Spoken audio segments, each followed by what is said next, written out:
Open your mind to the way, the conscious way, the way of conscious mindfulness. Hi, my name is Steve Boggy, and welcome to the Way of Conscious Mindfulness, a weekly podcast show. Weekly podcast show discussing spirituality and science, balancing health and well-being with mind, body, and spirit, with a Taoist twist. What is the Tao? The Tao means the way, the path, the balance. Now, we are not the normal show, surprise, surprise. Each week, we either have a subject or a guest. This week, no exception. We have a wonderful guest, a great guest from past shows that has been here many times before. And, and that guest will be coming on shortly as I get the right button. And there she is. It is. Good evening. And I'm rubbing my eye because I've got something in my eye. So. Oh, well. Hey, it's all good in the hood. So, good evening, Anne. How are you doing? And welcome to the show. Thank you. I'm doing great. I'm doing really, really good. Yeah, very, very good. Cool. So what have you been? Firstly, what have you been up to since the last show? Because it has been a while since we've been on. I think last year. Well, I'm working on my book proposal because I'm working on a new book, and I spend a long time getting it ready. You know, publishers expect a lot. Quite rightly so. I spend a lot of time working on the proposal, the material. I've probably been thinking about it for 4 years. I've been working on the proposal for the last year. So, but I've outlined it, and then I send it off to my agent, and if he likes it, he'll show it to publishers. If he doesn't, he'll throw it back at me. And so I send it off and go, please, please. It's that thank the universe thing we do, you know. Yeah, so. Yeah. This is why I don't write books. It's hard. But I keep getting told I should. So you will write one. I've seen them. You will. Yeah. We'll get to this in a bit with and she's already foretold my future. I've got to remember which camera I'm looking at. She's already foretold my future. And yes, there's great things in the world of secret body indeed. Right, so anyway, this episode is the way of Jirsch, already said that, but it's also the way of kick-ass and spirituality. Now, I'm actually going to do it a different way this time, because normally I ask the whole what is your Tao. When we say kick-ass spirituality, what is that for you? What are we talking about? It's a tricky one because it's something I'm still learning and something I very much didn't have in my early days of working in the spiritual field. I go back, I was taken advantage of, didn't believe in myself, uncomfortable asking for money, and I've had to learn to be a bit more kick-ass, and I think I'm still learning to be kick-ass. In fact, somebody offered me something the other day, a gig, and they come up with a vast amount of money. I went, oh, you can't possibly pay me all that. And I'm thinking, why am I saying no? Why am I automatically doing that? So it's very much something I'm learning, and I see a lot of people coming into this field of work, and they're not in a way taking themselves seriously, even though they know they're bloody good at what they do. They're not taking themselves seriously, and I think it's like that I'm still ongoing learning, and I think it's something we all need to learn if we're going to survive in this line of work. You know, I've got so many examples of times that I don't want to labour all the difficult times, but I'll tell you something I've noticed a lot lately. People will put up a post, they're feeling great, they're putting up a positive post, and then all of a sudden they'll put up one where somebody's been really horrible to them. Now, whatever you do, you can be a bus conductor, you can work in a cake shop. Sooner or later, somebody's going to come in. They're going to be horrible. Some people are horrible. Some people are just having a bad day. But as soon as that happens, their energy plummets and they start to really doubt themselves. the amount of messages I've had from spiritual people saying, do you know, maybe I shouldn't be doing this. Maybe they're right. Maybe. And so we can have dozens of people say amazing things about us, but one comes along and says something horrible, says we're rubbish. Somebody had it earlier, just said, you're fake, you're rubbish, you shouldn't be doing. And that was it. The one bad comment will wipe out all the good comments and all the great work we've done. So I think we have to be, what we call being kick-ass is actually probably just normal to a lot of people, in other lines of work, but I think we got to learn to kick ass a little bit more. And what I mean by that is not in an aggressive way, which obviously from the work you do. Kick ass isn't just going around, the spiritual field seems to be split between two camps. You've got those that are bolshy, think they're the best thing ever, and there's a lot of them at the moment popping up on Facebook, and their way is the only way. And then you've got a whole bunch of people who just kind of really talented and lovely and amazing, but don't quite get themselves out there. And part of it is also expecting the universe to do it all for them, So like I was saying earlier with my new book, I will be going, please, universe. I will be doing that, but I have done every bit of preparation I can possibly do. I've really, I'm still preparing it. I will do everything I can to get it out there. So I think sometimes we can end up a bit passive and not get out there and do what we need to do to make things happen, and think we've only got to read The Secret or something and it's all going to drop out the sky, and it ain't. No, definitely not. And I think this is very much needed at this point in time, because obviously people are waking up, people are becoming more spiritual. But the old way, is like how I was sort of taught about the golden age. That the golden age or the golden race that was coming is that everything would change, and what the guy who was the Sifu who's saying was that everything has to change, even spirituality has to change in the essence of, back in, the 60s, 50s, 60s, 70s especially, it was, I always say, the hairy fairy, a little bit woo-woo. Yep.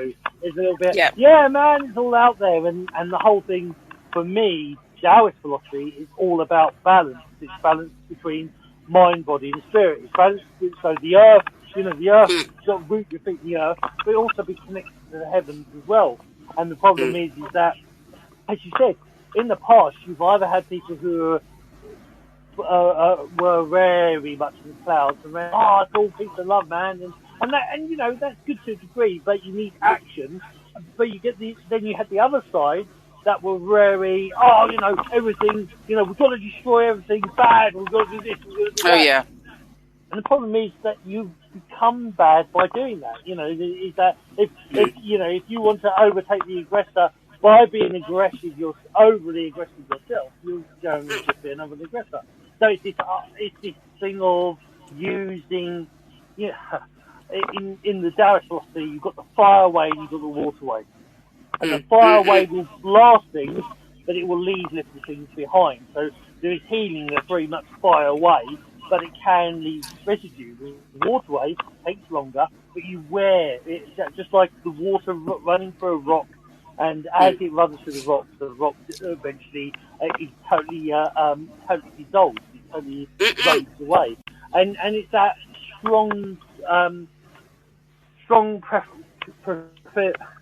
that strong will of moving forward. That my nan, my dear old nan, would say that a broken clock is right twice a day.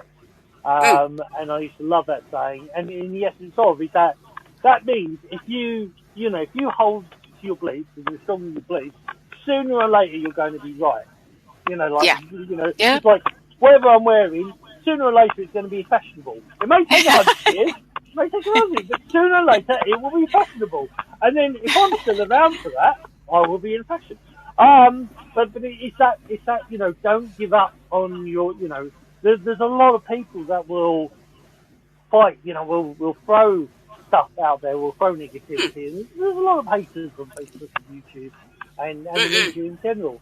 And it's that thing of there's one of the former coasts. So you met her, Michelle Infinity, and we used to say we love haters, because if you've got haters, you're obviously doing something right to get haters. Because if you weren't getting opposition, you're underneath the radar. You're invisible. You're not doing anything. As soon as you start getting haters, it actually means people are actually going to start, are taking notice, because I'm getting this opposition. It's a little bit like when if you have a bowl of water, and there's water going one way, and you put your finger in it to go the other way, the first thing that happens is you get splashback. You get resistance. So you're always, if you're changing your life, you're always going to get resistance. Well, Churchill, I think it was Winston Churchill, said that if you stand up for what you believe in, he said, great, you'll get people hate you. It shows you stood up, shows you've put backbone, shows you've believed in something. But spiritual, I think when we walk the spiritual path, we get quite nervous of being attacked. And of course, people are very brave when they're hiding behind their computer and the keyboard warriors. They're very, very brave. And a lot of spiritual people really dislike confrontation. I've got a great way of dealing with it. I just press block. I just block them immediately. I don't even bother with the conversation. You just think, I don't mind if somebody disagrees with me. I'm quite happy to have a conversation. When you got people just out for an argument or want to put people down and be nasty, I think I'm just not going to have that energy around me. I just block them immediately. Hello, Nalita. Nice to see you there. Hello. Yeah, hi, Nalita. And also, hello, John, as well. Oh, lovely, John. Yeah. And John also said, good to hear you again, Anne. So he's obviously missed you. Like I've missed you. I always miss Agent A. That's my new nickname. Oh, right, if I'm Agent 27, you've got to be Agent A. So. Well, I met John D for the first time when I went over to Derry, and I fell in love with Derry. You go somewhere and it affects you. I got there and I could feel that place. I met John. We've been kind of friends at a distance for a long time. We met up and had a coffee in a pub in Derry, and I'm going to go back to that place because it's amazing. So, yeah, the kick-ass spirituality, I really get what you're saying. It's to me, it's about sometimes we hold back. And what you're saying about the haters, 9 times out of 10 people worry about what the people closest to them are going to say, family, friends, and we've all got somebody around us that will say, oh, that thing you do, as if that's going to work. You got one, we've all got somebody. Do you know, I stopped telling my family, like parents, about 20 odd years ago. I stopped telling them anything about what I do, and they'd ask the odd question, I'd just change the subject blatantly, like, yeah, well, it's a bit nice out, isn't it? I think I'll go for a walk, blatantly, because they're waiting to just jump on and say something a bit negative. And you just think, you don't know anything about it. You know that. So I think everybody's got somebody around them that will put them down or pull a face. A lot of people have partners, and that's difficult. If it's your husband or wife, it's just sort of really like, maybe not even saying too much, but rolling their eyes a little bit or giving the odd sigh. And after a while, that starts to get to you. So that kick-off spirituality is about standing in your space, doing what you need to do. It's not about being tough. It is about just, what I like about Scorpios, I find Scorpios very good at just owning what they do. They don't justify. They don't plead with anyone. They don't try and convince anyone, but they do what they want. And I've noticed that with quite a few Scorpios that I've over the years. And I think that's a nice space to be in. You're not justifying anything. You're not trying to convince anyone. You just do what you do. Like it, don't like it. Totally irrelevant to Scorpios. And I love that. So, yeah, it's a funny one. It's just looking at people recently. I've noticed so many people struggling, so many people holding themselves back. And if we think of this on an energetic level, just imagine if you see yourself as having kick-ass spirituality and you just unleash it, just let it out there, just get out there and send that fabulous energy out there and not give a sod what anybody thinks. You just get that wonderful energy out there. How would that be? How would that be if you just let it go? And some people are going to think you're potty, but there's going to be a whole bunch that go, Oh, wow, I've been thinking that. Oh, it's almost like you give them permission to come out a little bit more. Yeah. Oh, 100%. I mean, there was a great thing. He passed away a long time ago. My friend Terry, but he would always say is where there is one idea or one thought, the universe always creates many. And Arse would say something very similar. Is that if you exist, that means there'll be others like you who exist. Yeah. And all you've got to do is shout from the rooftops. Is the old way. You keep shouting until somebody hears you. Now, with the internet, you can shout a lot bigger and a lot louder and a lot wider. And the whole thing of destiny and synchronicity as well is that you keep your faith and your faith in your belief in whatever it is that you're doing and you believe in, and that's faith. That's your own personal faith. You keep your faith in that and keep going. Just like Dory, I mentioned this, I think, at the weekend. Dory from Finding Nemo, just keep swimming, just keep doing what you're doing and enjoy. You know, the most important thing is you've got to enjoy it. There will come times where you'll get haters, and if the old Taoist saying is when negativity is around, go with the flow and ignore it. If you can't ignore it, shout, scream, wail, jump up and down, stamp your feet, do whatever you've got to do to get it out. So, go off set or go away and scream and then come back and start again. But if you keep persistently looking up, if you keep persistently focusing on the positive, you will find those other people and you will get there yourself. I mean, there's actually a future guest on Friday, Coach Nick. Coach Nick is all about service to others. He is a coach, and he teaches life coaches and healers how to promote yourself and how to help others. So that's his big thing, and that's where my energy and that's where we all seem to be. That's the forefront at the moment, is learning how you've got these great skills, you've got these wondrous abilities. Learn how to project them out to other people, but never give up. Never, I like to say, in the back of my head is always my nan saying, "A broken clock is right twice a day." Never ever give up. I think a lot of it's about owning what you think, owning what you believe. It's I never. When I'm out and about, I don't talk about my work unless somebody asks me. I'm not going to get out there and make a big announcement. If somebody says that it's all a load of tosh, I don't argue with them. I go, well, maybe you're right. Yeah, maybe. I don't bother to argue. If somebody asks me sensible questions, I will answer them. But I think it is about owning what we do. And a lot of people almost hide away a little bit. I've noticed quite a few people, they kind of almost keep their spirituality in a box, and it's like I'm not allowed to be spiritual because I get disapproval from people. I learned a lot from my spiritual teacher, my first mentor, and that was Greta Gill, and she was an incredible woman. I've never met anybody like her. And she just floated along through life. But what I suppose the people I've greatly admired, Stuart Wilde, is probably I've learned more from him than from anybody.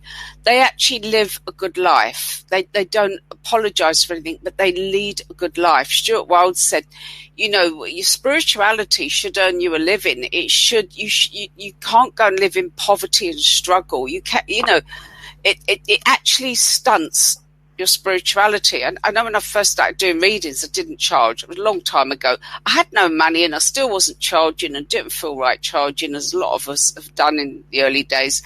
And, I was dying on my feet financially. And one thing that changed me was a woman said to me, she came to see me and said, how much? I went, no, I'm not charging. She said, I want to come to see you if I'd known that. She said, it just makes me uncomfortable. And I suddenly thought, wow. A little bit later, Stuart Wilde gave a talk in London. I didn't see him live many times because he was often in other countries. And he stood up, and it was quite a profound moment because he had a big room full of spiritual people. At the front was a lot of healers. And he said, how many of you ever do anything free? And a lot of people put their hand up. And he went, you're patronising people.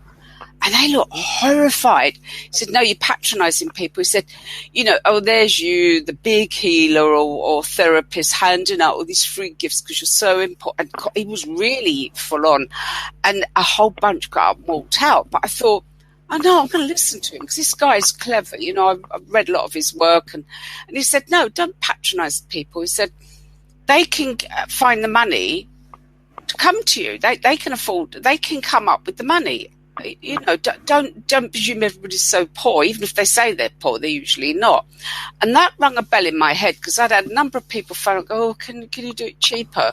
And I had readings by that time. It moved on a little bit, and I started to charge a small amount, and they were still begging for less. And they were turning up in 25 grand motors, and you just go, and you just start feeling like a mug. You've had that happen, yeah? Yeah.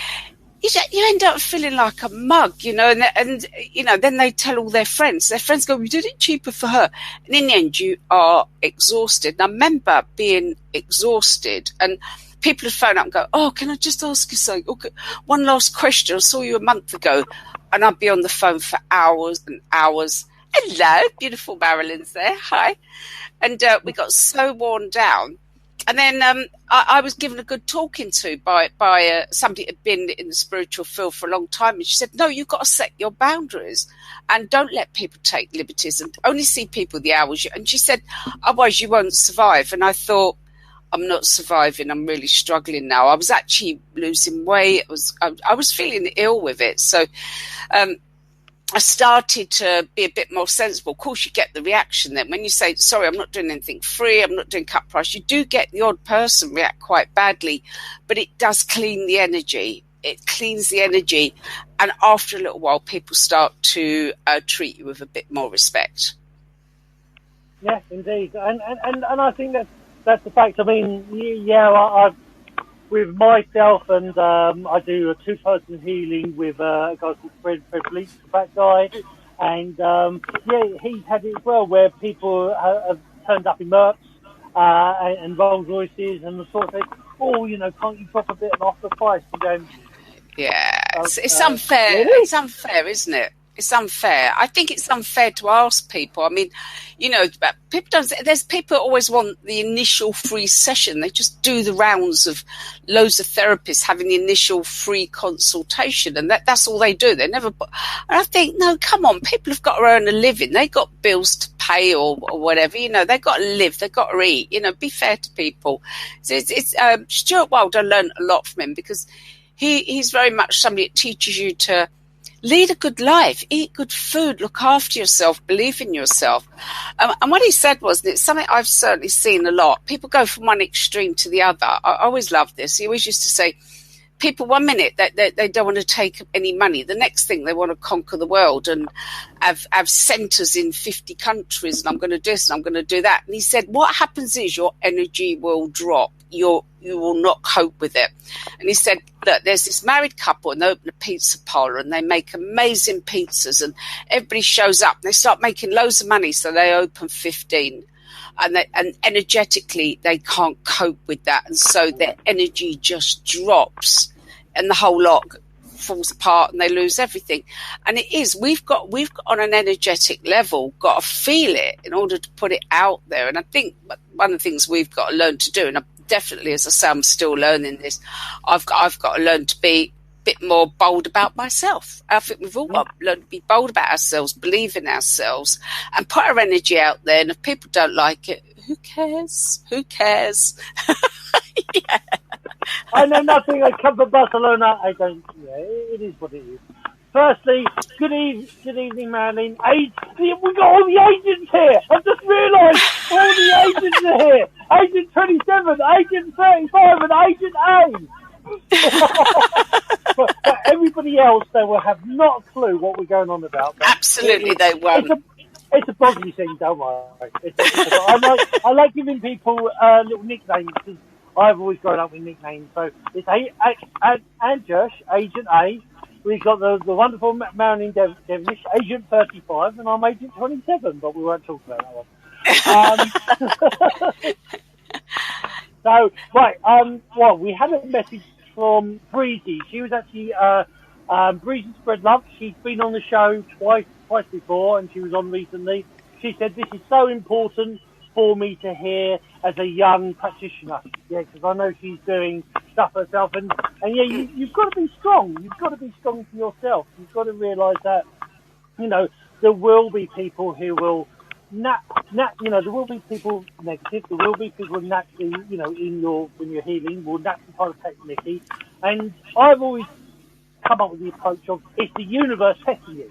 You know, if you see it as these are all little trials and tribulations, these little tests, and you just go, oh yes, it's a test, and then you do whatever, you know, if you're going to, you know, carry on paying what you charge, you know, carry on charging what you charge, and you do that. If you want to drop it, that person do that. But, you know, every time you do something, everything in life has a price. Everything has a cause and effect. So it's knowing that, and it's finding your own balance. Here comes the Tai Chi hammer.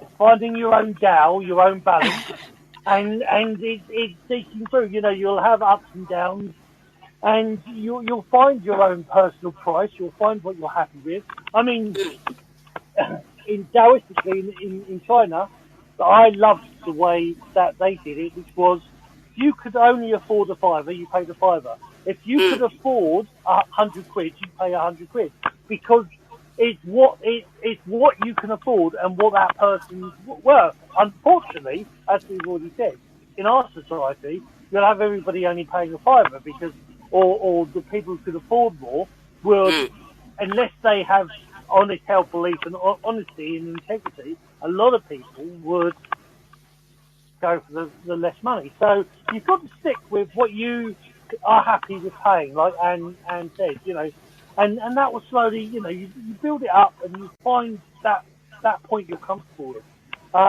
I've had in the past, I remember 10 years ago, I went to a lady's house, very well-off lady, and I was told, you've got to charge more money, Bobby. Don't charge the normal price. You've got to charge more money. So this was the 90s, and I went there and I thought, okay, because I only normally charge, back then it was about £40. And I said, okay, I'll charge £85. And I said to the lady, £85, and she turned round and said, oh, is that all? Oh, you can't be that good then. That's very cheap. So I learned an important lesson is about, you know, about value and about, you know, and everybody's perspective of value, you know. Well, Breezy, I'm glad you said that, because, you know, when I started out, I made every mistake in the book, and there was times I was really struggling to pay my bills, but I seemed to be doing work for everybody, and people took liberties. And, you know, I always think that the old way was to pass on what you've learned. You know, the old way, somebody had been around a long time, like my spiritual teacher, Greta. She was older, and, you know, and she would teach us in no uncertain terms. She was quite firm with us. She would teach us to believe in ourselves. And the other way we hold back is from letting people know what we do. And it's interesting. We've got Marilyn here, who's the best at marketing. I mean, Marilyn, you are the best at kind of getting your stuff out there. I hassle. She is. She's really good online and doing webinars and all these different things and putting stuff up and newsletters. And I keep hassling her. Can you do more classes showing what you do? I hassle her and just go, Marilyn, what tips have you got for being kick-ass spirituality? Because you're kick-ass. I mean, you're really strong. So what are your tips? Can we hear you?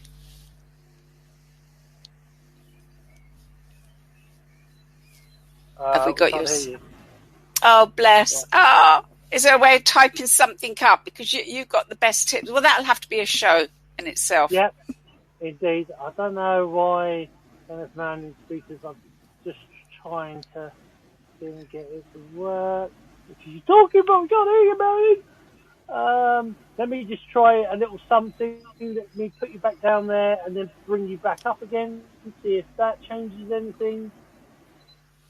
Hello, Marilyn. No, that didn't work. No, you just have to be the pretty face, Marilyn. You'll just have to be there for us to admire. It'll have to be a silent show unless you can get onto the comment box and comment. There is you can message. There is there should be a little comment box down below somewhere. You could always type something in. Otherwise, or if you can get onto the actual, or that'd be crazy. But if you can actually get onto the Facebook Live and comment on there, I can see it that way. Otherwise, but anyway, let's see. We'll do a quick couple more hellos. So I think Nora already said hello, but she's saying hello. Sandra Francis, she's been on the old show there she goes. Bye, Marilyn, love you. Sandra Francis, she's been on the show before. She said hello. Then Janie. Hello, Janie. Oh, right. So hello, dearest Anne. So lovely to find you on here. Lots of loves and kisses. That's good. Well, Janie first came. I met Janie years ago because she popped into the office and she had this fabulous red hair. And I just said, "You've got Bowie hair." And she said, "I love Bowie." And I said, "So do I." So we go off to the old Bowie thing together. We go off and listen to Bowie. If there's a Bowie event, we go off to the odd thing because, we both kind of go, "Oh, we love him." So, the other thing I was going to mention was that spiritual people are so in their heart. You know, they're right into their heart center, and they're always doing meditations. Oh, I've got to bring more energy into my heart, and it's lovely. But they can end up being nice to a lot of people they shouldn't be nice to. Does that make sense? Yeah. I spend a lot of time with, because I do intuitive business sessions. I love doing them. And so I get people from a lot of different walks of life, but a lot of spiritual people will come to me and they'll go, "Well, but business isn't taking off." And I've got a bit of and they've usually got 500 ideas. And we get there and we narrow down what they're meant to do. And I use my intuition and we see the way forward. But they're often so much into their heart. They love everybody and they want to save everybody in the whole world, plus all the animals and insects, and they want to plant trees. And their heart energy is so big that they're not ever stepping into the thinking side. It's all heart. You know, have you ever met spiritual people? I knew a girl years ago, and she was wonderful, really spiritual, but her kid had no clothes. She was so busy in the spiritual field, she never got around for real life. You know, she forgot his birthday, you know, and I thought that was not good. You know, you still got to live in the real world, which is what I learned from Stuart Wilde. He always said, you've got to live in the real world. You can't live on top of a mountain in this day and age. And he said, if you can't convert your spirituality into, as you go about your everyday business, then you're not that spiritual. And what he was putting over was a lot of people will sit there and be also spiritual. The minute they walk out the door, they're not very nice to people, you know, or they're not being very spiritual. And I love that. I still read Stuart Wilde and I still learn from him. I never met him, which really galls me because he's absolutely my favourite. And I put other people towards him and, they met him and I didn't. It was my favourite. But he would say, you know, how are you going to apply this in your everyday life? And he didn't mean in a wishy-washy or run around saving everybody. He would try and say the spirituality has to be converted into your everyday life. And he said in his early days, he was living in London. And he said, because this is his words, not mine. He said, because everybody's so crowded in England, there's just way too many people on a small island, especially London. It's so crowded. He said people are quite a little bit defensive. And he said, and you naturally start to judge people. He said, it's just part of anywhere that's really crowded, you get a bit judgy. And he said, so you'd walk along the road and you'd think, oh my God, look at that woman in that skirt. And then you'd look at somebody else and you'd think, oh, look at the way he's walking. He said, it's an automatic thing and you don't realise you're doing it. And he said, what he started to do as he was walking along, he would think something about somebody, then immediately he'd bring in the word peace. He said after 5 years of doing that, he stopped all the judgy thoughts. He stopped it and he just thought, whoever they are, wherever they're from, whatever their circumstances, peace. And he started to automatically, it took him 5 years, which I thought was really, really comical. But I love that, spirituality in your everyday life, because it's so easy to do all the talk and then not live it. You know, that spirituality where you give your seat to somebody older on the train, you notice. Do you know what I mean? You notice things. You're not trying to conquer the world, but just in your everyday life, you have a kind word for somebody. You notice things, your awareness, not the big martyr thing of trying to change the world and give everybody everything. It's that unseen. I think that's what Stuart Wilde was trying to teach. It's unseen. Nobody's going to know. Nobody's going to see it. You know, it's not some big gesture. Just get that lovely kick-off spirituality and turn it into something really positive, a positive force. And he just basically said, you know, you own that energy and you live it and you put it out there. And he said, it's that energy where you don't worry about anything. You just don't care about anything in that way of you're not worried about what people say about you or what anybody thinks. And he gave a few stories about people that were about to lose everything. And they just said, no, I'm not backing down because that'd be the wrong thing to do. I'm going to keep walking that straight line. And he said the world would always come back to them. And a lot of people have asked me about free flow. I mentioned it in one of my books, Stuart Wilde's Free Flow, and you'll really get this with the Tao. He said, when you free flow, you just float along, the lights turn green. The mugger won't even see you. They'll pass you by. You just get into that free flow. And I mentioned that, and it was on an old cassette. It's on an old cassette somewhere in a box, somewhere other, probably in this crazy office. And I really have tried to get into the free flow. But you know this, Boggy. As soon as we get into the worrying and thinking, oh, suppose I'm going to be late, suppose this, supposing that, it starts to go wrong, doesn't it? But when we just flow. And so my spiritual teacher, Greta, would just say, I remember once she was late and she was about to catch a train.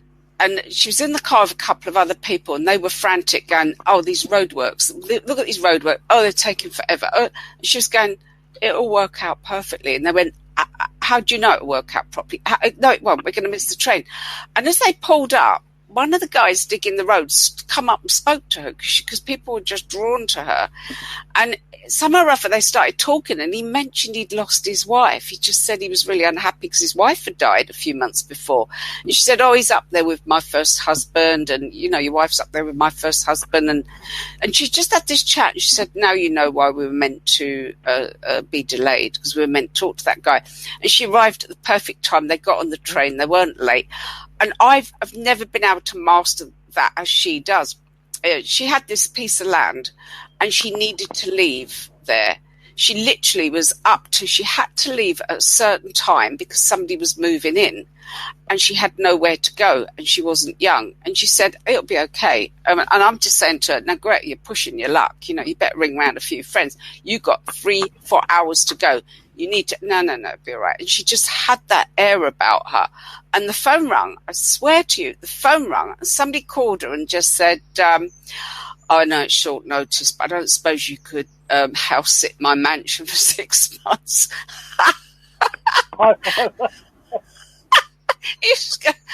And then at the end of that 6 months, the same thing happened. I just went, oh, come on, you know, you're pushing your luck now. And again, with hours to spare, somebody called her up and just said, I know it's last minute, but, you know, my house, and they said you're good and blah, blah, blah. And so she had somewhere else to live. And then she went back to her own land. She could go back to her own land then.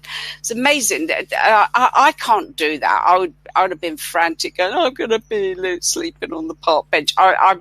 That's why I say I'm still learning kick-off spirituality, because I would not have done. But you know about that when you don't worry and you're just in flow. That's why one of Stuart Wilde's books is so important. It's called The Trick to Money is Having Some. Because when you've got a load of money, more money flows to you. It just flows to you. Do you know, at Windsor Castle, they found oil. They found oil at Windsor Castle. That's 5 minutes up the road from me. They didn't find oil in my back garden. They found it in the Queen's back garden, the richest woman in the world, because money flows to you. Yeah. Which I love that. So I'm trying to learn this, really. I think I have been in my over 40 years of working in this field. I think I'm still trying to learn. But you know about flow, Boggy. Yeah. I mean, I grew up as a kid, really, really nervous and worried about stuff. But it was the Taoist stuff with my teachers, and then eventually, well, I think it was about I was about 25. Came across a friend of yours, Barefoot Doctor Stephen Russell, and Ah, he's another equivalent to the whole Taoist viewpoint. And it's almost like a great book, a Taoist great book, is the Tao, or it's spelled T, the Tao of Pooh, as in Winnie the Pooh. You I've look got it that, up, never read it. I've got it and never Benjamin read Hoff. it. I must And read it. basically saying that Winnie the Pooh is the iconic Taoist. That he flutters about. It's we'll have an adventure today, and something marvelous happens, and all the others, Eeyore and whatnot, all flapping about like they do, and he just and there's a great one in there where there's a great they use, for example, is that in the Winnie the Pooh story, Winnie the Pooh and Piglet have gone into the woods with Rabbit, and they've got lost, and they keep trying to find the way out, and then come back to the centre. And then what Winnie the Pooh says is, well, we keep trying to find a way out and come back to the centre. Why don't we leave here, try to find a way to the centre, we'll find a way out. And Rabbit says, oh, don't be silly, that's such a stupid idea, how's that going to work? And he wanders off, and they don't see him.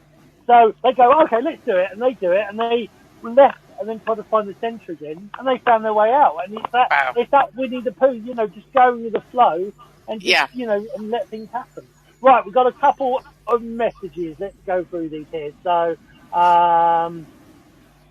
we've got what's that? So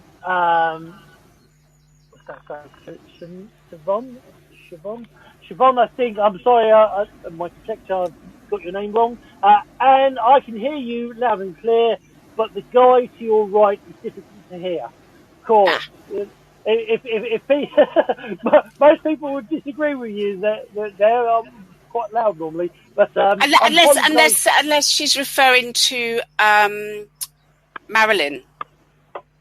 Because that's not the first time. No, we couldn't hear her at all. But John's also written. He's gone to me and my dyslexia. To each his appointed. Once shine forth thy light, sweet Hierophant. The old Hierophant. Of course, you are worth an adequate. When you got dyslexia, words really muddle up, and he's using old English. So basically, he's saying you're worth as much as a Hierophant. Keep going, I think. Yeah, so, you're worth good payment, and I think that's. I've struggled with that in the past. I think in my early days, I literally had bald tires on my car, and and people were taking advantage. And I think it's something I had no option. One thing that's really been good for me is in my early days, I had no money, and I had 2 kids. I had to go out and earn a living. I had to charge. Otherwise I wouldn't have had those 50p's to put in the meter. I meet a lot of people who say they're hard up, then they're here, there, and everywhere, and off to the Caribbean for a month and all the rest of it. And when we're hard up, we don't have 50p's to put in the meter, and that was literally, and I had kids to feed, and the house was cold. So, I had to get out there, and that's given me a good background that I had to go and charge money. I had to get money in, and it's taught me to do that. I think when you're spiritual, it's often where we feel like we got to sit back, and I've met so many people who have said to me, oh, well, if it's meant to happen, it will happen. And, if the universe wants me to have that, and you just go, everybody I know, and you mentioned Barefoot, I love Barefoot. Here's my 3 influences. Barefoot, I love his philosophy, Stuart Wilde and Greta. They're those 3 more, the 3 major influences on my life. And Barefoot, he works so incredibly hard. Do you know, some days he'll answer 600 emails. Yeah, 600 himself, and I'm just, how does he do that and write books and be driving everywhere and doing all these things that he does? It's just incredible. All the music he makes as well, because he's actually he's a very good musician as well. I've never heard music. I've never heard that. I like his style. It's quite like the old house well, it's sort of how old now, but like That doesn't surprise me. House style. Because Ibiza, he had a lot of connections with, and but it's got that Taoist, or it's got that spiritual flair in it as well, and he puts positive vibes in the music. I shall look out for this. I shall go and track this down. Anybody got any questions? Let me know if you've got any questions. But we've got some. So, I've got some more. There's a few popped up. So Marilyn said, "What an interesting conversation. Would have loved to have taken part." We would have loved to have taken part too, Marilyn. But I think Marilyn should do this. I think she should do a blogging show that's called Kick-Ass Spirituality by Marilyn, because she's really good at this. She's better at it than me, to be honest. Well, funny enough, she's doing a show on Sunday. We're doing Huna, so hopefully she's doing the Hawaiian Reiki, known as Huna, and Ho'oponopono. We're doing that show Sunday, so hopefully we'll have sorted out her sound discipline by then as well. Right, well, we'll book her again for Kick-Ass Spirituality, because I think that Marilyn's good at that. And when she tells her story of how she started out, like me, she wasn't kick-ass in the early days, and she's learned to be. And it's survival, isn't it? You've got to survive. And I love Barefoot's philosophy. He churns out so much work, and it's such quality. I mean, there's a lot of people that will churn out book after book, and you go, "Oh, it's the same as the last one." His isn't. All his work is just amazing. I'm a big fan of Barefoot. He's an amazing guy. He's just and he's strong. He really will say what he thinks. He really will get up there, but he works really hard as well. And I've had a few people say to me, why isn't things taking off for me? And I've just go, what have you done? Apart from post up your latest thing on Facebook, what else have you done to let people know? If there's people looking for you, how are they going to find you? And I think that's a very good kick-ass question. If people need what you do, how are they going to find you? How are you going to let people know? How are you going to get your energy out there? Indeed. And I think that's a great thing. Definitely, we will have to get Marilyn on the show.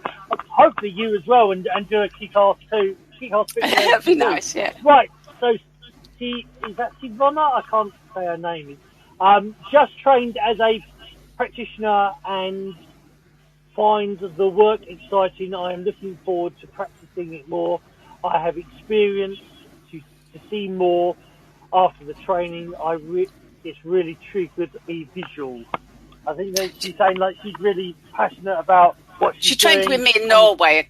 Yeah, she trained with me in Norway a couple of weeks ago. Fabulous girl, amazing energy, just really embraces everything. She just opened up fabulously. I mean, it was amazing to teach out there. So, yeah, great stuff, lady. I know you're doing great things.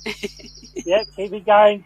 In fact, if you would actually like to come on the show, message me or message the fan page, The Way of Conscious Mindfulness, and we'll bring you on the show, because you want. Anne says about how you're going to get your stuff out there. Hello, I'll help you get it out there. That's one of my missions. It's what I do. Marilyn, the mighty Agent 35, also said, and with your work with your work past and future lives, do you think there is some energetic past life throwback, because healers of old would never charge for their services?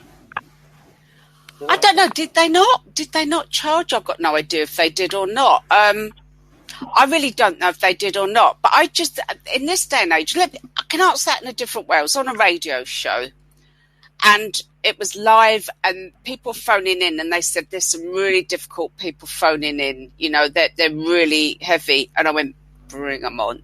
I was feeling brave that day. Bring them on. And this one guy went into attack mode, going, "It's disgusting you charging for what you do." And I said, "Why is it disgusting?" He said, "Well, you shouldn't earn a living. You should do it free. Spiritual gifts are gifts." And I said, "Well, I don't actually think it is a gift. I think anyone can learn to use their spirituality to do things. I teach, so I believe people can do it." And I said, "Okay, that 5% of the population are the Paris Hiltons. Fair play to them. They don't need to earn a living. Fair play to them. Great stuff. They don't need to earn a living. The other 95%, like me, have to earn a living. Now, I can either live on benefits, live off the state, live off somebody else, or earn a living. What would you like me to do? And the guy fell apart. He actually went, oh, well, and I went, okay. And he was trying to escape. And I just said, well, okay, why is it all right for people who cure cancer or priests or vicars or whatever? Why is it all right for everybody else to earn a living, but not us? Why is it not okay for us to earn a living? Well, it doesn't make sense, does it? I know. And I would add to that, being, that, so you're saying, it's a gift, it's a skill. So hold up, what about people who are naturally gifted to be bakers or to build buildings? Are you saying that those people should do it for nothing? The nurses wouldn't get paid, and doctors who cure babies of terrible illnesses wouldn't get paid because they've got amazing gift that they can change somebody's life, but they're getting paid vast amounts of money. Nurses are obviously not paid vast amounts, but that people have to earn a living, and it's really odd. But as I said earlier, people actually feel a bit uncomfortable if they're not. If you're not charging them, it actually makes people feel a bit uncomfortable. Yeah, and there is a thing. I mean, from the Taoist point of view or Eastern point of view, the barefoot doctor, where I'm trained as a barefoot doctor in the Dragon Dog Shaman, they're actually types of sorts, and the barefoot doctor, as great Stephen Russell is, the barefoot doctor went from village to village, and what they did was they would go from village to village, teaching, healing, and helping people, and in return they got fed. They got fed and clothes and water. That's payment. That's payment. Yeah. And the whole point is that if we lived in, I've always said this, if we lived in a Star Trek society, or there's an actual ancient society called Ubuntu, which is there's a guy, I always forget his name, the guy actually from South Africa bring this over, and the whole philosophy of this Ubuntu is that everybody in the tribe, or everybody in the village, everybody in the city, they all do so many hours every day, only about 3 hours every day, and they cover all the jobs that the whole city has, and then the rest of your time is free. And so, if you live, if I can live in a city like that, I'll be living in that tomorrow. If I can live in a Star Trek city where you don't need money, I'll be living there tomorrow. But I don't. Yeah. And so, if I want to do this full time, which is my, my goal, my aim, I'm going to have to charge. I'm going to have to earn a living. But the whole point is, I'm not doing it. The whole point, I'm not doing it to be rich. I'm doing it to do what my passion is. I'm doing it to help people. I'm doing I'm a healer. I do the qigong. I do the tai chi. I do massage healing. All those skills I enjoy and I love, and I want to do that for people, and I help people. But obviously, the whole thing, the whole Tai Chi thing, what this is talked about, is the transference of energy. If just one of us keeps talking, we're preaching or dictating. But the whole point that we're talking to each other, we're listening, and we're listening to other people and answering other people's questions, it becomes flow. As you talked about, it becomes the balance between Tai Chi. So the whole point, when you want healing, as a barefoot doctor, the biggest thing of a barefoot doctor is they don't just heal you, they teach you the skills to heal yourself. Because that's the true goal. You should be helping yourself. And that is time and effort, but there needs to be a transference. You have to get something in return. Otherwise, what's the point? Well, this is it. I love Marilyn's question because she's really got my mind going. I wonder if there is something from past lives where people would just sit outside their teepee or whatever and work for free. And I wonder if there is a little bit. But I think we are made to feel a bit. I think other people make us feel uncomfortable. I think there's always somebody like the guy on the radio show that's going to come in on the attack and just say, you shouldn't charge. I've noticed people don't like paying for healing. They'll pay for reflexology and Indian head massage, and they'll pay for a reading. People don't like paying for healing. A friend of mine was... kinesiologist. She did some work on somebody, and afterwards she said, "Oh, it's £45," and she worked on it and really worked hard and used a lot of concentration. The woman went, "If I give you that money, it will go straight into your pocket." It was just the oddest thing to say. And she went, "Well, yeah, but I've just been working on you." And one of the trainers always says, "Guess how many thousands and tens of thousands of pounds I've spent on training." I've been on so many trainings. I've invested. People have set their room up. They've put a lot of dedication in. And, most of us aren't Paris Hilton. Most of us don't have that vast amount of money. If I had it, I wouldn't charge. I'd quite happily. It's a difficult one, actually, because I've often thought of doing. I made a recording to help people stop smoking, and I really would like to put that out for free, but that's actually unfair on people that earn a living from helping people to stop smoking. And then you've got that thing that anybody that smokes, they spend a lot of money on cigarettes, so they should pay, give somebody, if you can spend £100 a week on cigarettes, you can give somebody £100 to help you stop smoking or whatever you charge. So there's a bit of me thinking, but if it was just down to me, I would just put it out there for free and just stop a whole load of people from smoking. So you have the other thing. Is it the right thing to do work for free? Is it the right thing? But I mean, when you say, like, I'll quickly say this, and then we've got a message from Carol. You saying about people in the ancient past lives sitting outside their teepees giving it for free. But the whole point is, who's feeding them? Who's looking at, the people she's helping are feeding her and looking after her and maintaining her teeth. So there is, when people get in their heads this thing about free, it's like, yeah, but those people weren't doing it for free because they did it in return for it was barter. That's very interesting. The original price. Now, along with this, Carol said, I'll flip it up on the screen, and I refuse to charge for my readings. Oh, it's just moved down now, I've got to say again. And I refuse to charge for my readings, but found they didn't value my advice. So now I charge. And that's exactly what I think happens. When you don't, because I tried to do it for very little. I tried to, when people say, I've done this personally. When people say, I can't afford this, I say, okay, fine. You can't afford to pay, I'll teach you, but in return, if it helps you, I want you to promote me. I want you to post things out for me. And you know what? Half the time, you'll find out who really wants it, because when I said that I'll do this, within about a couple of days or maybe a week, they disappear. Because when they don't want to pay at all. They don't even want to share something, which is a transference of energy. But we have also got Agent 35 has put this. So yes, from what I know of my studies of ancient methodologies, many, and of course not all, healers would go from village to village and share their skills and rely upon the kindness of the villagers for food and shelter. It's an issue that comes up a lot when I do past life readings and energy clearing.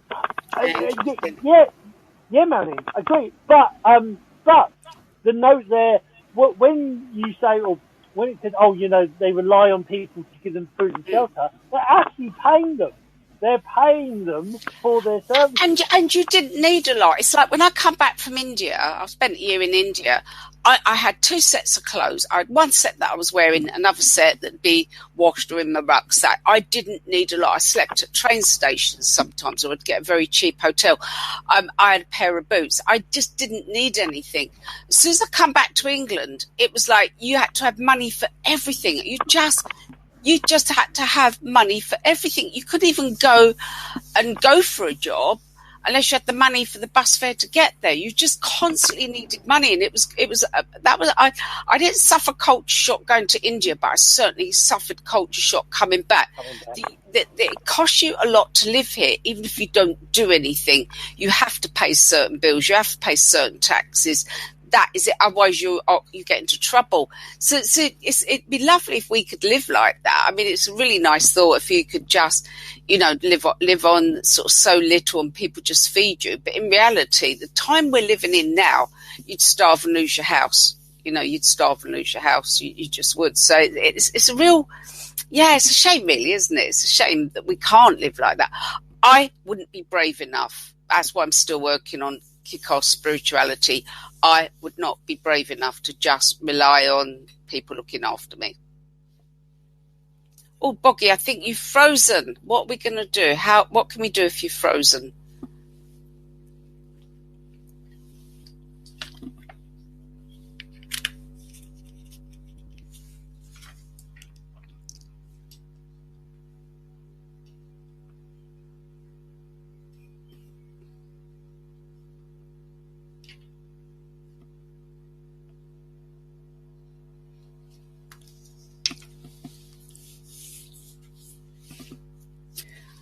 Oh, bless. On my way back. Good for you, Boggy. So I don't know if any of you can still hear me. Give me a thumbs up if you can. So one of the things I was going to mention is I think a really nice thing to do is imagine there's another you who just allowed their energy out there. And just imagine there's another you and step into them and it's full. Are you back? Are you back? I don't know if people could just hear me then or not, but what I was just... All right, cool. What I was just saying is I think a good exercise, and I do this from time to time, imagine there's another you who just total belief, lets their energy flow, lets their energy and all that fabulousness full flow, just really flowing, and step into that other you and just get that feeling of it. It's a brilliant exercise. I do this a lot. Just jump in, feel that energy flowing. How do you think? What do you do differently? And I tell you what, you do that, people will treat you different. Keeping that energy, and people will they'll treat you differently. So Marilyn's then also put, I'm running a free workshop in 2 weeks for people in my membership group. It's a bonus for annual and lifetime members. I still do free stuff. However, there has usually been some energetic exchange of some sort. Yeah, I agree with that. Exactly, yeah. But that's the point. It's not, it is free, but it's not free because these are your loyal, members. Yeah. These people, they've earned it in essence. And you're giving something. And I'm not saying you should charge for every single thing. The whole point, like for me, having loads of videos and having loads of stuff online means that if I want to give somebody 5 free videos, I can. They're mine to give away, and that's my choice. But it's your choice. That's the point. It's your choice. Every so often I do something free for my practitioners or for the FLP practitioners. Every so often I do a free webinar or write a new script, and that's really, really, really nice. Just every so often I'll do a free webinar. So now and again, you just get that energy and you send it out there. One of the first things I did was do a free healing meditation, and that's still on my website. It's just for anybody anywhere in the world. If they need some healing, they can just lay back, listen to it, and draw in some energy, draw it to wherever it's needed. It's really easy for me to put together. That's there for life now, So every so often it's nice. I've got a few nice things that are free, and I think it's lovely. Marilyn, yes, I agree. I love sharing. However, my mortgage company aren't that keen. Yeah, exactly. That's what you have to remember. And the point, the point is, like I've said, like with my stuff, there has to be an exchange. That's all I'm actually concerned about. If you pay me in money, in bananas, I love bananas, in tickets to a country, I don't care almost. There has to be a transfer. That's why I've said, if you want to learn from me and you can't afford it, you're willing to share, if it helps you and improves you, and you share it to your other people, you post, when I post a link, you share it out and post them. That's payment as far as I'm concerned. Yeah. Because to me, everything is energy, money is the whole barefoot doctor would say. Money is energy. That's why we call it currency. You know, Yeah, the whole absolutely. point is it's all energy, but it doesn't. You know, if you don't have the money, you know, I'm not a person, and I know and I know Merlin. If you just honestly say you can't do something, they can give you something. There is other ways that we can help you, and there's other ways we will help you. So it's not do you that, know what? you know. One of the things I like to do is bring people up. That my way is, rather than give people. There's a big movement at the moment, and I love the idea of it, and I really hope it works. Where everyone gets a certain amount of money. It's like everyone gets a basic couple of £100 a week, and some places have tried this out. It's just basic, rather than you have people on benefits. Everybody gets this basic amount of money, and it sounds great in theory, and I'd love to see it happen. And apparently they've tested it out in various places, and it's been a great success. But I know when I've given people handouts, it hasn't actually helped. Twice I've given people a car. 2 different people have given them a car, a good working car. Nothing, you know, not a 20 grand motor, but definitely a good running car when they got nothing. And both times they blew it within a few weeks. And, you know, so I just think sometimes you've got to bring people up and teach them to have belief in themselves. And I regularly share things that other people are doing. Just go, come and have a look. So-and-so's got a great meditation group. Come and have a look. So-and-so's a great therapist, especially. And so often bringing people up, sharing what they do. I like to put my energy into that and bring people up, because it's not about just giving people, again, what Stuart Wells said, it can be a bit patronizing, you're giving people handouts. How about you just recommend them on, bring them up, teach them some self-belief, you know, you believe in them, it gives them more belief in themselves. And I love that. And I love bringing people and putting people out there. So with FLP, after a few years, it became not about me, it became about all of us. And that's when it got strong. I think about 9 of the practitioners have written their own book. They're regularly on television. They get gigs I can't get. They're out there. You're interviewing a few of them. You know, they're amazing people. So I suddenly found it starts to become about what you bringing the energy up of everybody, and that's when I think you're really in that kick-ass energy. You know, it's not about you, because the being about you is just ego. So when it's about everybody else, that's when it gets brilliant. You know, when you're not threatened by people. Sometimes people get a bit threatened as they fight their corner, and there's a lot going on at the moment with a few hypnotherapists where they're sort of battering against each other a bit. And I just go, no, come on, just bring everybody up. Be good to everybody, and something magical will happen there. You know, my philosophy, I share everybody else's stuff to help raise myself, because that's how it works. Yes, when you help that everybody works. else. And the other thing I wanted to say about, you know, like about giving people stuff as well, is it was something that from the show yesterday, EJ's Soul Guide, where he triggered a memory in mine of the old Chinese saying of give a man a fish and he eats for a day. Teach the man how to fish and he eats for a lifetime. So sometimes you want, and that's the whole thing of the Barefoot Doctor. It wasn't about healing the person, it's teaching them. That's why I teach Qigong and Tai Chi. It's giving somebody the skills to help themselves. Now we've got a quick, another quick thing from Marilyn says, I am always saying to people that Anne is one of the most generous trainers I know, so open to sharing everything she knows, no holding back. Bless you, Marilyn. Thank you. Anne is an awesome person. She bless you. Very loving and caring This is person. great. Thank you. Thank It's time. It's time. You deserve it. You should hear it. So you're going to hear it. And kick-ass Boggy doesn't take no for an answer. You're hearing it whether you like it or not. So, but that's what it's about. It's about, you know, you should be, but, you know, as a spirit, whether you're a healer or a coach, help others, help your fellow coaches, boost them.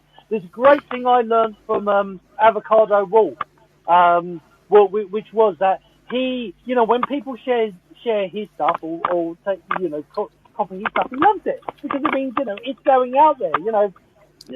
Something I've said, somebody else wants to say. It's all from the universe. It's all the same thing. It's all one. Yeah, It doesn't really is. matter. Well, when you're in your power, you have the strength to do that. But you've just got, once you're confident in your own power, you are comfortable sharing other people. Indeed. Right, okay, we're going to have to wrap it up because I've actually got another show waiting. I've got the Mighty Fred You have waiting in the wings. So I'd like to say thank you so much, Marilyn. Right, camera. Thank you so much, Marilyn, for coming on tonight. Absolutely loved it. I think we should get Marilyn on. Hint, hint. I think we should get you and I. We need to do kick our spirituality too, and we'll that'd be good. Explore this further because I really do think that would be a good thing to do. Right. So everybody else, I'm afraid, because Sandra has asked what is FLP. Unfortunately, we haven't got time to go on. Google me. Find me on Facebook. Contact me, and I'll tell you all about it. Also, we did a show on that, didn't we? We did a show. We did. The very first one. Sandra, anybody else, I will put the link for that show onto here so you can see it. But also Google and Jirsch. Connect to Anne Jirsch and find out that way as well. So, guys, thank you so much. I enjoyed it. The next show is literally in 2 minutes on the other link. So I'm literally hopping from this one because we had a little. I clashed two guests, unfortunately. But and I've enjoyed it immensely. Thank you so much. Great fun. Thank you. Soon. Oh, I loved it. It's been awesome. So everybody else, I hope you enjoyed it. And stay there for 1 second. Everybody else, I hope you enjoyed it. Take care. Bye for now. From the wonderful Anne Jirsch, from the Secret Boggy, and love, Chi and Chen.